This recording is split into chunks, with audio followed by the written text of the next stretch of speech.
अस्सलाम वालेकुम या अली मदद मां आहियां महर फ़क़ीर। हिन वक़्तु गाय जा शहर में बीठो आहियां। हीअ दरगाह आहे हज़रत सैयद मस्त अली शाह सरकार जी उर्फ़ घड़ियाल वारो सरकार।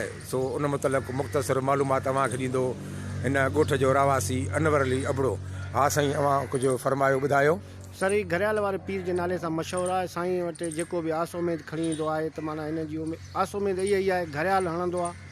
अलाह जे फज़ल करम सां सर हुन जी जेको आस उमेद पूरी थी। माशाअल्लाह ॿिया ॿी काई बि इल्तिजा न आहे, हिते सिर्फ़ु घड़ियाल आहे। 100 जो हुजे, 500 जो हुजे, 5000 जो हुजे, खणी लख जो हुजे। अच्छा, हुनजे करे मज़ार में वणनि में या अंदरि मज़ार में रुगो घड़ियाल इन करे नज़र था अचनि। बिल्कुलु सर, जेको बि ईंदो आहे पंहिंजी आस लाइ त घड़ियाल हणी हलियो। ठीकु आहे, महिरबानी बाबा, महिरबानी मालूमात जी।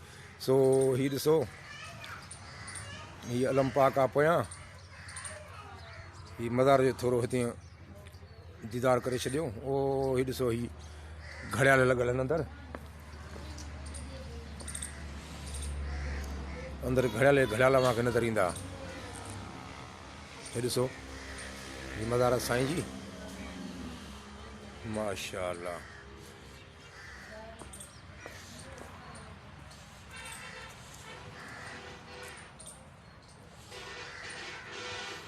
हे वणनि में बि घड़ियाल आहिनि, जिते किथे घड़ियाल आहिनि, माशाअल्लाह।